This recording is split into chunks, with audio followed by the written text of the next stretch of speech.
Hello, I'm Mrs. Spear and I teach 5th grade at Highland, and today I'm going to be reading you Chapter 8 from Just Harriet by Elana K. Arnold. Chapter 8 starts on page 67 and it is called Nanu's Shed. And here we go. Nanu led me through the front room and into the dining room.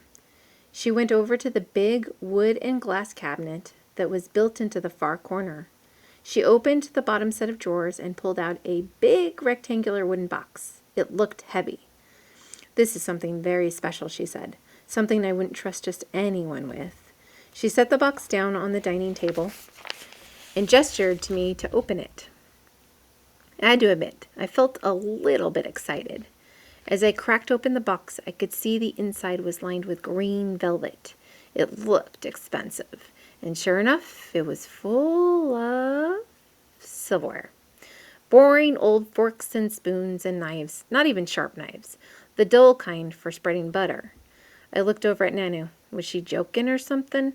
She didn't look like she was joking. She looked down at the boring old silverware practically the same way she looked at Moneypenny. "This silverware belonged to my grandmother. One day, Harriet, it will belong to you. But right now, it needs a good polishing. What do you say? Are you the right girl for the job?" Well, I didn't even know what to say to that. I love Nanu, and I didn't want to hurt her feelings. But silverware? I closed the box. I didn't mean to slam it. Then I said, "Nanu, I have a better idea for a summer job." I led her down the hallway next to the kitchen to the back door. She followed me across the back garden full of flowers and little seating areas and funny little paths and plants and one big tree, all the way to the very farthest part of the yard. The whole back wall was covered over with a plant Nanu called creeping fig, and you couldn't even tell what the wall was made out of, wood or stone or brick. It looked like it was just made out of waxy green leaves and vines. The creeping fig was doing its job, creeping all along the wall and even creeping up the side of Nanu's shed, which looked like a miniature house. It had 2 little windows that were covered over with closed shutters, and it had a flower box beneath each one. It had a pointy roof with scalloped roof tiles and a skinny wooden door that was painted yellow to match the door of the bric-a-brac B&B. If it wasn't so stuffed with ancient junk, Nanu's shed would make a pretty good playhouse. But I wasn't interested in playhouses then. I was thinking about what Dad had said on the ferry, that he had always wondered if something good might be hidden in there. I couldn't help but sort of wonder too. I turned the rusty doorknob and pushed open the creaky door. The shed smelled like dust and old stuff. Nanu sneezed and I blinked, trying to see into the darkness. "Instead of polishing silverware, Nanu," I said, "how about if I clean out the shed?" Said Nanu doubtfully. I was starting to be able to see shapes and shadows in the darkness. A big, hulking thing was in the back, slumped over like a sleeping giant. Odd-shaped objects filled 3 long shelves on the left side of the shed. Boxes and trunks and baskets stacked all cattywampus on the other side. "Well, I never have been able to make heads or tails out of this whole mess," Nanu finally said. "The truth is, I don't even know what all is in there anymore." Nanu's arms waved around in the air in the middle of the shed, like she was sweeping away cobwebs. I hadn't considered spiders. Actually, staring at the mess, I was beginning to feel doubtful too, like the time Dad had taken a roast chicken out of the oven and was letting it rest. I don't know why a cooked chicken needs to rest. And Matzo Ball pulled the whole chicken off the counter onto the floor, and when we'd all run into the kitchen, he was looking all worried, like he was thinking, "This is bigger than I thought it would be." That was the way I was feeling now, peering into the dusty, crowded shed, like I'd bitten off more than I could chew. I shivered and started to back out of the shed, but then Nanu found what she was looking for. A string that she pulled, turning on a bare light bulb that hung from the ceiling. With the light bulb on, the shed looked less spooky and more like a regular mess. "You know," said Nanu, The shutter's actually open, and there are real glass window panes behind all this. She waved at the walls, stacked tall with bowls and dishes and platters and things. The boxes on the other end were mostly cardboard.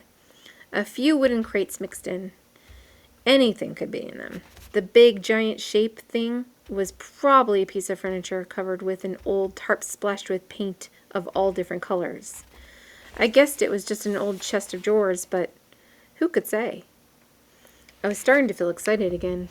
Can I sort it out, I said. I can sort it out, I said.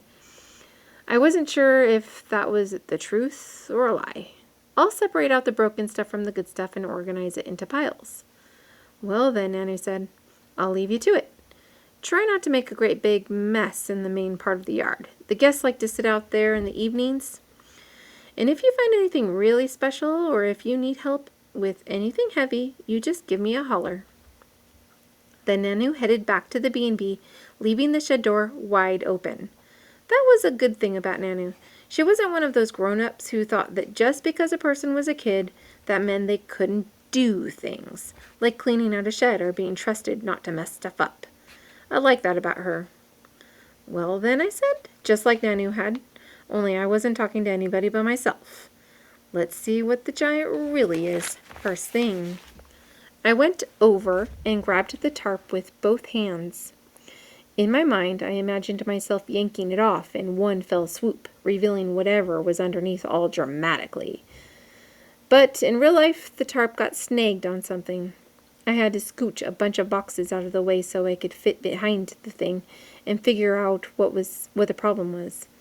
Then a whole cloud of dust came off the boxes, and I had to stop and sneeze for a while until it settled down.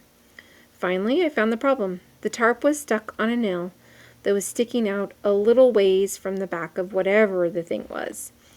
And then, at last, I got the darn thing off.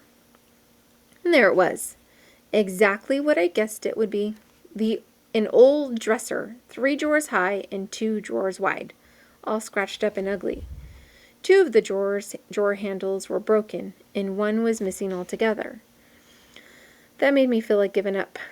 It was silly to think that there could be something cool out here in this old shed. But I guess some part of me had hoped to find a real treasure under that dirty old tarp. Still, I had a job to do, and I decided that the best way to clean up the shed would be to move the chest outside to make a little room. It would be lighter without the drawers, so I started pulling them out one by one and taking them out of the shed. It wasn't until I took out the 3rd drawer that I found it. I had put the 3rd drawer on top of the other 2 and was turning back to go get the 4th when the sparkle of something caught my eye, way in the very back of the drawer, half hidden by the old flower print paper lining the bottom. I grabbed it and pulled it out. It was heavy, made of old metal, turning green from age. The top end was shaped like a 3-leaf clover, with pointy shapes in the middle that looked like mountains. And the bottom was just like mismatched teeth, all different lengths. I held up the key to look at the mountain shape more closely. 4 interconnected peaks. It didn't look much like any of the keys I'd ever seen in real life, but that's what it was, a really, really old key. If there's a key, I said out loud, but really quiet, in case anybody was listening. There must be a lock that it opens. Nanu had said that if I found anything special, I should give her a holler. This key seemed pretty special to me, but rather than calling for Nanu, before anyone could see what I'd found, I slipped the key into the top pocket of my overalls. I patted my pocket and felt the shape of the key and the fast beating of my heart, too. I was excited the same way Matzo Ball was whenever he saw a lizard in the yard, like something great was about to happen, if only he could figure out how to catch it. And that's the end of chapter 8.